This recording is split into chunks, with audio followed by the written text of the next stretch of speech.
Electronics రంగంలో గత 20 సంవత్సరాలుగా నూజివీడులో ప్రభంజనం సృష్టిస్తున్నది శ్రీవత్స ఎలక్ట్రానిక్స్ నూజివీడు. మా వద్ద ఏసీలు, ఎల్ఈడి టీవీలు, ఫ్రిడ్జ్లు, వాషింగ్ మిషన్లు, కూలర్లు, మిక్సీలు, గ్రైండర్లు, ఫ్యాన్లు మొదలగు అన్ని రకాల మీ ఇంటికి కావలసిన ఎలక్ట్రానిక్స్ ఐటమ్స్ విజయవాడ మరియు ఆన్లైన్ ధరల కన్నా అతి తక్కువ రేట్లలో లభించును. Airtel, DTH, Airtel, Jio, Air Fiber net authorised dealer. అన్ని కంపెనీల టీవీలకు, ఏసీలకు రిమోట్లు లభించును. సులభ వాయిదాల పద్ధతిలో ఈఎంఐ సౌకర్యం కలదు. విచ్చేయండి శ్రీవత్స ఎలక్ట్రానిక్స్, పొట్టి శ్రీరాములు బొమ్మ సెంటర్, మెయిన్ రోడ్, నూజివీడు.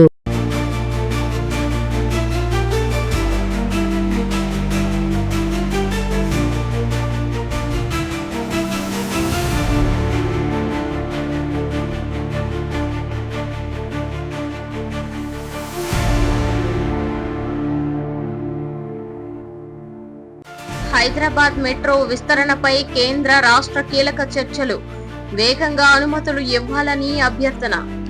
ఈ రోజు హైదరాబాద్ నగర అభివృద్ధికి సంబంధించిన ఒక ముఖ్యమైన సమావేశం జరిగింది. కేంద్ర రవాణా శాఖ మంత్రి అశ్విన్ వైష్ణవ్, తెలంగాణ ముఖ్యమంత్రి రేవంత్ రెడ్డి మరియు కేంద్ర మంత్రి కిషన్ రెడ్డి కలిసి హైదరాబాద్ మెట్రో రైలు 2, 3 దశ విస్తరణపై సమీక్ష సమావేశం నిర్వహించారు. ఈ సమావేశంలో ఢిల్లీలో జరిగింది. ఇందులో హైదరాబాద్ మెట్రో ప్రాజెక్టు వేగంగా పూర్తి చేయడం, కొత్త మార్గాలకు అనుమతులు ఇవ్వడం, భూసేకరణ సమస్యలు తగ్గించడం వంటి అంశాలు ప్రధానంగా చర్చించబడ్డాయి. నగరంలో పెరుగుతున్న ట్రాఫిక్ సమస్యలను తగ్గించడానికి మెట్రో విస్తరణ చాలా అవసరమని అందరూ అభిప్రాయపడుతున్నారు. ముఖ్యమంత్రి రేవంత్ రెడ్డి గారు సమావేశంలో మాట్లాడుతూ హైదరాబాద్ నగరం వేగంగా అభివృద్ధి చెందుతోందని చెప్పారు. జనాభా పెరుగుతోందని, రవాణా సౌకర్యాలు కూడా అదే వేగంలో పెరగాలని అన్నారు. మెట్రో విస్తరణ ఆలస్యమైతే ప్రజలకు ఇబ్బందులు పెరుగుతాయని ఆయన వివరించారు. కేంద్ర మంత్రి అశ్విన్ వైష్ణవ్ మాట్లాడుతూ కేంద్ర ప్రభుత్వం నగర రవాణా అభివృద్ధికి పూర్తిగా సహకరిస్తోందని చెప్పారు. సాంకేతికంగా ఆధునికమైన మెట్రో వ్యవస్థ నిర్మించడానికి అన్ని సన్నాహాలు అందిస్తామని అన్నారు.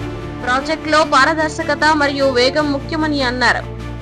కేంద్ర మంత్రి కిషన్ రెడ్డి మాట్లాడుతూ హైదరాబాద్ మెట్రో దేశంలోనే ఒక ముఖ్యమైన ప్రాజెక్ట్ అని అన్నారు. ప్రజలకు ఉపయోగపడే విధంగా కొత్త మార్గాలు త్వరగా పూర్తి కావాలని ఆయన అభిప్రాయపడ్డారు. భూసేకరణ సమస్యల పరిష్కారానికి కేంద్రం, రాష్ట్రం ప్రభుత్వాలు కలిసి పనిచేయాలని సూచించారు. ఈ సమావేశంలో హైదరాబాద్ మెట్రో 2వ దశలో ప్రతిపాదించిన కొత్త మార్గాలపై విస్తృతంగా చర్చ జరిగింది.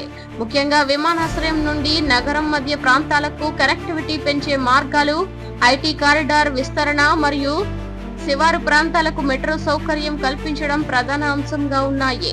అధికారులు నివేదిక ప్రకారం మెట్రో విస్తరణ పూర్తయితే రోజుకు లక్షల మంది ప్రయాణికులు సౌకర్యం కలుగుతోంది. ట్రాఫిక్ సమస్యలు గణనీయంగా తగ్గుతాయని, ఇంధన వినియోగం కూడా తగ్గి పర్యావరణానికి మేలు జరుగుతోందని అన్నారు. ముఖ్యమంత్రి రేవంత్ రెడ్డి ప్రత్యేకంగా మాట్లాడుతూ హైదరాబాద్ నగర అభివృద్ధి దేశానికి మోడల్ గా ఉండాలని అన్నారు. మెట్రో ప్రాజెక్టులను రాజకీయాలకు అతీతంగా వేగంగా పూర్తి చేయాలని సూచించారు. అశ్విన్ వైష్ణవ్ సాంకేతిక బృందానికి త్వరగా నివేదికలు ఇవ్వాలని ఆదేశించారు. డిజిటల్ మార్పులు అవసరమైతే వెంటనే చేయాలని చెప్పారు. ప్రాజెక్టు ఆలస్యం కాకుండా ప్రతి దశను సమీక్షించాలని ఆయన సూచించారు. కిషన్ రెడ్డి మాట్లాడుతూ ప్రజల అవసరాలను దృష్టిలో పెట్టుకుని ప్రాజెక్టులను రూపొందించాలని అన్నారు. ముఖ్యంగా మధ్య తరగతి ప్రజలకు తక్కువ ఖర్చుతో ప్రయాణ సౌకర్యం అందించాలన్నారు. ఈ సమావేశంలో మెట్రో అధికారులు కూడా పాల్గొన్నారు. వారు ప్రాజెక్ట్ ప్రస్తుత స్థితిని వివరించారు. కొన్ని మార్గాల్లో భూసేకరణ పూర్తయిందని, కొన్ని ప్రాంతాల్లో ఇంకా సమస్యలు ఉన్నాయని తెలిపారు. ప్రభుత్వాలు కలిసి పనిచేస్తే ఈ సమస్యలను త్వరగా పరిష్కరించవచ్చని అధికారులు అభిప్రాయపడ్డారు. నిధుల విడుదల వేగవంతం చేస్తే పనులు త్వరగా జరుగుతాయని వారు చెప్పారు. ఈ సమావేశం తరువాత మీడియాతో మాట్లాడిన అధికారులు ఇది చాలా సానుకూల సమావేశమని అన్నారు. కేంద్రం మరియు రాష్ట్రం మధ్య మంచి సమన్వయం ఉందని వారు తెలిపారు. హైదరాబాద్ మెట్రో ఇప్పటికే నగర రవాణాలో కీలక పాత్ర పోషిస్తోంది. ప్రతిరోజు లక్షల మంది ప్రయాణికులు మెట్రో సేవలను ఉపయోగిస్తున్నారు. కొత్త మార్గాలు అందుబాటులోకి వస్తే మరింత మంది ప్రయాణికులు మెట్రో ఉపయోగిస్తారని అంచనా. నగరంలో ఐటీ ఉద్యోగులు, విద్యార్థులు, సాధారణ ప్రజలు మెట్రో విస్తరణ కోసం ఎదురు చూస్తున్నారు. ట్రాఫిక్ జామ్ సమస్యలు తగ్గుతాయని వారు ఆశిస్తున్నారు. ఈ ప్రాజెక్ట్ పూర్తయితే హైదరాబాద్ నగరం మరింత ఆధునిక రవాణా వ్యవస్థ కలిగిన నగరంగా మారుతుంది. ప్రపంచ స్థాయి నగరాలతో పోటీ పడే స్థాయికి చేరుకుంటుందని నిపుణులు చెబుతున్నారు. ప్రభుత్వ వర్గాలు తెలిపిన వివరాల ప్రకారం త్వరలోనే కొన్ని కొత్త మార్గాలను తుది అనుమతులు వచ్చే అవకాశం ఉందని, నిధుల నవీకరణ మరియు టెండర్ ప్రక్రియ వేగవంతం చేయాలని నిర్ణయించారు. ఈ సమావేశం ముగిసిన తరువాత ముగ్గురు నాయకులు కూడా ప్రాజెక్ట్ ప్రాధాన్యతను గుర్తు చేశారు. ప్రజలకు త్వరగా ప్రయోజనం కలిగేలా చర్యలు తీసుకోవాలని వారు అంగీకరించారు.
ఆంధ్రప్రదేశ్లో రేర్ ఎర్త్ ఖనిజాల గుర్తింపుకు ప్రత్యేక సబ్ గ్రూప్ ఏర్పాటు, ప్రభుత్వం ఉత్తర్వులు జారీ. ఆంధ్రప్రదేశ్లో రేర్ ఎర్త్ ఖనిజాల గుర్తింపు మరియు అభివృద్ధి కోసం ప్రభుత్వం ఒక కీలక నిర్ణయం తీసుకుంది. రాష్ట్రంలో ఉన్న ఖనిజ సంపదను సరిగ్గా గుర్తించి దాని వినియోగాన్ని పెంచేందుకు ప్రత్యేక సబ్ గ్రూప్ ను ఏర్పాటు చేస్తూ ప్రభుత్వం అధికారిక ఉత్తర్వులు జారీ చేసింది. ఈ సబ్ గ్రూప్ ను గనుల శాఖ డైరెక్టర్ నేతృత్వంలోని ఏర్పాటు చేసింది. ఈ నిర్ణయం ప్రకారం ఆంధ్రప్రదేశ్ ప్రభుత్వం రాష్ట్రంలో ఉన్న ఖనిజ వనరులను సమగ్రంగా పరిశీలించనుంది. ముఖ్యంగా రేర్ ఎర్త్ మూలకాలు ఉన్న ప్రాంతాలను గుర్తించడం, వాటి నాణ్యతను పరీక్షించడం మరియు భవిష్యత్ వినియోగానికి ప్రణాళికలు తయారు చేయడం ఈ సబ్ గ్రూప్ ప్రధాన పని అవుతుంది. ప్రభుత్వం తెలిపిన ప్రకారం రేర్ ఎర్త్ ఖనిజాలు ఆధునిక సాంకేతిక రంగంలో చాలా ముఖ్యమైనవి. మొబైల్ ఫోన్లు, కంప్యూటర్లు, ఎలక్ట్రిక్ వాహనాలు, రక్షణ పరికరాలు మరియు సోలార్ పరికరాలలో ఇవి ఎక్కువగా ఉపయోగపడతాయి. అందువల్ల ఈ ఖనిజాలపై పరిశోధన చాలా అవసరమని ప్రభుత్వం భావిస్తోంది. ఈ సబ్ గ్రూప్ లో గనుల శాఖ అధికారులు, భూగర్భ శాస్త్ర నిపుణులు, సాంకేతిక నిపుణులు మరియు పరిశోధనా సంస్థల ప్రతినిధులు కూడా ఉంటారు. వీరు కలిసి రాష్ట్రంలోని వివిధ జిల్లాల్లో సర్వేలు నిర్వహిస్తారు. ముఖ్యంగా తీర ప్రాంతాలు, కొండ ప్రాంతాలు మరియు ఖనిజాలు ఎక్కువగా ఉన్న ప్రాంతాలపై దృష్టి పెట్టనున్నారు. గనుల శాఖ డైరెక్టర్ నేతృత్వంలో ఈ బృందం పనిచేయనుంది. ఆయన మార్గదర్శకత్వంలో అన్ని సర్వేలు, నివేదికలు మరియు విశ్లేషణలు జరుగుతాయి. ప్రతి నెల ప్రభుత్వం వద్ద పురోగతి నివేదిక సమర్పించాల్సి ఉంటుంది. ప్రభుత్వ అధికారులు తెలిపిన వివరాల ప్రకారం ఈ సబ్ గ్రూప్ మొదటిగా ప్రాథమిక సర్వేను ప్రారంభించనుంది. ఆ తరువాత శాస్త్రీయ పరీక్షలు నిర్వహించి ఖనిజాల నాణ్యతను నిర్ధారిస్తుంది.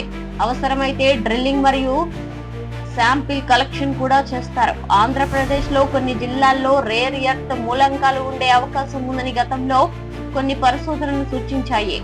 ఈ కొత్త సబ్ గ్రూప్ వాటిని మరింత స్పష్టంగా గుర్తించనుంది. ఇది రాష్ట్ర ఆర్థిక అభివృద్ధికి కూడా దోహదపడుతుందని అధికారులు భావిస్తున్నారు. ప్రభుత్వం భావిస్తున్నది ఏమిటంటే ఈ ఖనిజాలను సరిగ్గా ఉపయోగిస్తే రాష్ట్రానికి పెద్ద ఆదాయం వస్తుంది. అలాగే కొత్త పరిశ్రమలు రావడానికి అవకాశం ఉంటుంది. ఉద్యోగ అవకాశాలు కూడా పెరుగుతాయని అధికారులు చెబుతున్నారు. సబ్ గ్రూప్ పని విధానం చాలా స్పష్టంగా ఉంటుంది. మొదట డేటా సేకరణ, తరువాత భూభాగ పరిశీలన, ఆపై ప్రయోగ పరీక్షలు, చివరిగా నివేదిక తయారీ జరుగుతుంది. ఈ మొత్తం ప్రక్రియను సాంకేతికంగా నిర్వహించనున్నారు. ఈ కార్యక్రమంలో రాష్ట్రంలోని ప్రముఖ విశ్వవిద్యాలయాలు మరియు పరిశోధనా సంస్థలు కూడా భాగస్వామ్యం అవుతాయి. వారు తమ శాస్త్రీయ సలహాలు మరియు సాంకేతిక సహాయం అందిస్తారు. ప్రభుత్వం తెలిపిన వివరాల ప్రకారం ఈ ప్రాజెక్ట్ పూర్తయితే ఆంధ్రప్రదేశ్ ఖనిజ రంగంలో ఒక కొత్త అధ్యయనం ప్రారంభమవుతుంది. రేర్ ఎర్త్ మూలంకాలపై ఆధారపడి ఉన్న పరిశ్రమలు రాష్ట్రానికి రావచ్చు. రాష్ట్ర ప్రజలకు కూడా ఈ ప్రాజెక్ట్ ద్వారా ఉపాధి అవకాశాలు పెరుగుతాయని అధికారులు ఆశాభావం వ్యక్తం చేస్తున్నారు. ముఖ్యంగా యువతకు సాంకేతిక రంగంలో ఉద్యోగాలు లభించే అవకాశం ఉంటుంది. గనుల శాఖ అధికారులు మాట్లాడుతూ ఈ సబ్ గ్రూప్ పని పారదర్శకంగా జరుగుతుందని తెలిపారు. ప్రతి దశలో డిజిటల్ రికార్డులు నిర్వహిస్తామని చెప్పారు. ఎలాంటి ఆలస్యం లేకుండా పనులు వేగంగా పూర్తి చేయాలని లక్ష్యంగా పెట్టుకున్నామని తెలిపారు. రాష్ట్ర ప్రభుత్వం కూడా ఈ ప్రాజెక్టును అత్యంత ప్రాధాన్యతతో చూస్తోంది. కేంద్ర ప్రభుత్వం మార్గదర్శకాలు కూడా తీసుకుంటూ ముందుకు వెళ్తోంది. అవసరమైతే కేంద్ర సంస్థల సహాయం కూడా తీసుకోనుంది. ఈ సబ్ గ్రూప్ భవిష్యత్తులో రేర్ ఎర్త్ ఖనిజాల తవ్వకం, శుద్ధి మరియు వినియోగంపై కూడా సూచనలు ఇవ్వనుంది. దీనివల్ల రాష్ట్రంలోని పూర్తిస్థాయి ఖనిజ పరిశ్రమ అభివృద్ధి చెందే అవకాశం ఉంది. ప్రత్యేకంగా తీర ప్రాంత జిల్లాల్లో ఖనిజాల అవకాశం ఎక్కువగా ఉండవచ్చని అధికారులు భావిస్తున్నారు. అక్కడి ఇప్పటికే ఉన్న ప్రాథమిక అధ్యయనాలు జరిగాయి. ఇప్పుడు వాటిని మరింత విస్తృతంగా పరిశీలించనున్నారు. ఈ నిర్ణయం తరువాత గనుల శాఖలో కొత్త ఉత్సాహం కనిపిస్తోంది. అధికారులు, శాస్త్రవేత్తలు కలిసి పనిచేయడం వల్ల మంచి ఫలితాలు వస్తాయని ఆశిస్తున్నారు. రాష్ట్ర ప్రభుత్వం ఈ ప్రాజెక్టును దీర్ఘకాలిక అభివృద్ధి ప్రణాళికలో భాగంగా చూస్తోంది. ఖనిజ వనరులను సద్వినియోగం చేసుకోవడం ద్వారా ఆర్థికంగా బలపడతామని లక్ష్యంగా పెట్టుకుంది. ఈ సబ్ గ్రూప్ రిపోర్ట్ల ఆధారంగా భవిష్యత్తులో కొత్త విధానాలు రూపొందించనున్నారు. పరిశ్రమల ఏర్పాటుకు కూడా ఇది మార్గదర్శకంగా ఉంటుంది. మొత్తం మీద ఆంధ్రప్రదేశ్ లో రేర్ ఎర్త్ ఖనిజాల గుర్తింపుకు ప్రత్యేక సబ్ గ్రూప్ ఏర్పాటు చేయడం ఒక ముఖ్యమైన నిర్ణయంగా భావించబడుతోంది. ఇది రాష్ట్ర అభివృద్ధికి కొత్త దశను చూపుతోందని అధికారులు మరియు నిపుణులు అభిప్రాయపడుతున్నారు.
ఉత్తరప్రదేశ్ లక్నోలో కోచింగ్ సెంటర్ భవనంలో అగ్ని ప్రమాదం, 15 మంది విద్యార్థులు దుర్మరణం. ఉత్తరప్రదేశ్ రాష్ట్ర రాజధాని లక్నోలో జరిగిన ఒక ఘోర సంఘటన దేశాన్ని కలిచివేసింది. నగరంలోని ఒక కోచింగ్ సెంటర్ భవనంలో అగ్ని ప్రమాదం చోటు చేసుకుంది. ఈ ప్రమాదంలో 15 మంది విద్యార్థులు ప్రాణాలు కోల్పోయినట్లు అధికారులు ప్రాథమికంగా నిర్ధారించారు. మరికొందరు విద్యార్థులు గాయపడినట్లు సమాచారం. ఈ ఘటనతో నగరంలో విషాద వాతావరణం నెలకొంది. ఈ ప్రమాదం లక్నోలోని ఓ రద్దీ ప్రాంతంలో ఉన్న ఒక ప్రైవేట్ కోచింగ్ సెంటర్ లో జరిగింది. ఉదయం తరగతులు జరుగుతున్న సమయంలో అకస్మాత్తుగా భవనంలో ఒక భాగంలో పొగ కనిపించింది. కొద్ది క్షణాల్లోనే మంటలు వేగంగా వ్యాపించాయి. విద్యార్థులు బయటకు పరుగులు తీసే ప్రయత్నం చేశారు. ప్రాథమిక సమాచారం ప్రకారం షార్ట్ సర్క్యూట్ కారణంగా ఈ అగ్ని ప్రమాదం జరిగి ఉండవచ్చని అనుమానిస్తున్నారు. అయితే పూర్తి కారణాలు తెలుసుకోవడానికి అధికారులు దర్యాప్తు ప్రారంభించారు. ఫైర్ సేఫ్టీ వ్యవస్థలు సరిగ్గా లేకపోవడం కూడా ఒక కారణంగా భావిస్తున్నారు. అగ్ని ప్రమాదం జరిగిన వెంటనే స్థానికులు ఫైర్ సర్వీసులకు సమాచారం ఇచ్చారు. ఫైర్ ఇంజనీర్లు ఘటనా స్థలానికి చేరుకుని మంటలను అదుపు చేయడానికి ప్రయత్నించాయి. అయినప్పటికీ మంటలు వేగంగా వ్యాపించడంతో రక్షణ చర్యలు ఆలస్యం అయ్యాయి. విద్యార్థులు భవనం నుండి బయటకు రావడానికి ప్రయత్నించినప్పటికీ కొన్ని మార్గాలు మూసుకుపోవడంతో ఇబ్బందులు ఎదురయ్యాయి. దీంతో లోపల ఉన్న కొందరు విద్యార్థులు బయటకు రాలేకపోయారని అధికారులు తెలిపారు. పోలీస్ మరియు రెస్క్యూ బృందాలు వెంటనే ఘటనా స్థలానికి చేరుకుని సహాయక చర్యలు చేపట్టాయి. గాయపడిన వారిని దగ్గరలోని ఆసుపత్రులకు తరలించారు. వైద్యులు వారికి తక్షణ చికిత్స అందిస్తున్నారు. ఈ ఘటనపై లక్నో నగరంలో తీవ్ర ఆందోళన వ్యక్తమవుతోంది. విద్యార్థుల తల్లిదండ్రులు సంఘటన స్థలానికి చేరుకుని కన్నీరు మున్నీరుగా విలపిస్తున్నారు. తమ పిల్లలు సురక్షితంగా బయటకు వస్తారని ఆశించిన వారు ఈ వార్తతో షాక్ కు గురయ్యారు. రాష్ట్ర ప్రభుత్వం ఈ ఘటనపై తీవ్ర విచారణ వ్యక్తం చేసింది. ఉన్నత స్థాయి దర్యాప్తుకు ఆదేశించింది. బాధిత కుటుంబాలకు సహాయం అందిస్తామని ప్రభుత్వం ప్రకటించింది. ప్రమాద స్థలాన్ని పరిశీలించిన అధికారులు భవన నిర్మాణంలో కొన్ని భద్రతా లోపాలు ఉన్నట్లు గుర్తించారు. అత్యవసర ద్వారాలు సరైన విధంగా లేకపోవడం, అగ్ని నియంత్రణ పరికరాలు సరిగ్గా పనిచేయకపోవడం వంటి అంశాలు వెలుగులోకి వచ్చాయి. స్థానిక అధికారులు మాట్లాడుతూ కోచింగ్ సెంటర్ లో భద్రతా ప్రమాణాలు తప్పనిసరిగా అమలు చేయాల్సిన అవసరం ఉందని చెప్పారు. ఇలాంటి ఘటనలు పునరావృతం కాకుండా కఠిన చర్యలు తీసుకుంటామని తెలిపారు. ఈ ఘటన తరువాత లక్నో నగరంలో ఉన్న ఇతర కోచింగ్ సెంటర్లపై కూడా తనిఖీలు ప్రారంభించారు. ఫైర్ సేఫ్టీ సర్టిఫికెట్లు ఉన్నాయా లేదా అని అధికారులు పరిశీలిస్తున్నారు. విద్యార్థుల భద్రతపై పెద్ద చర్చ మొదలైంది. నగరంలో అనేక కోచింగ్ సెంటర్లు చిన్న భవనాల్లో నడిపిస్తున్నారని, అక్కడి సరైన భద్రతా ఏర్పాట్లు లేవని స్థానికులు చెబుతున్నారు. ఈ సంఘటనతో విద్యా సంస్థల నిర్వహణపై ప్రశ్నలు లేవనెత్తుతున్నాయి. విద్యార్థుల ప్రాణ భద్రతకు ప్రాధాన్యం ఇవ్వాలని ప్రజలు డిమాండ్ చేస్తున్నారు. రెస్క్యూ బృందాలు ఇంకా భవనంలో శోధన కొనసాగుతున్నాయి. మరికొందరు విద్యార్థులు ఉన్నారా అనే అనుమానంతో ప్రతి గదిని పరిశీలిస్తున్నారు. పూర్తి వివరాలు ఇంకా అధికారికంగా ప్రకటించాల్సి ఉంది. ప్రత్యక్ష సాక్షులు మాట్లాడుతూ మంటలు చాలా వేగంగా వ్యాపించాయని చెప్పారు. కొద్ది నిమిషాల్లోనే భవనం పొగతో నిండిపోయిందని వారు తెలిపారు. బయటకు రావడం చాలా కష్టమైందని చెప్పారు. ఈ ఘటన దేశవ్యాప్తంగా ఆందోళన కలిగిస్తోంది. విద్యా సంస్థల్లో భద్రతా ప్రమాణాలు ఎంతవరకు అమలవుతున్నాయనే ప్రశ్న.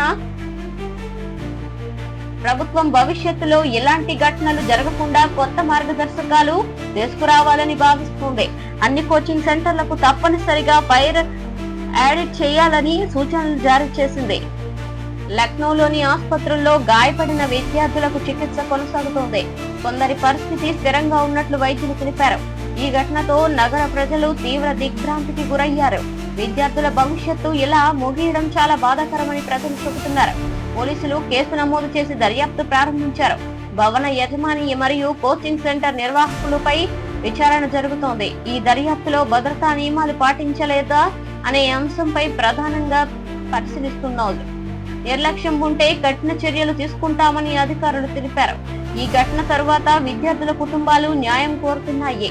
బాధితులపై చర్యలు తీసుకోవాలని వారు డిమాండ్ చేస్తున్నారు. మొత్తం మీద లక్నోలో జరిగిన ఈ అగ్ని ప్రమాదం ఒక పెద్ద విషాదంగా నిలిచింది. 15 మంది విద్యార్థుల మృతి దేశాన్ని దిగ్భ్రాంతికి గురి చేసింది. భవిష్యత్తులో ఇలాంటి ఘటనలు జరగకుండా కఠిన భద్రతా చర్యలు అవసరమని నిపుణులు సూచిస్తున్నారు.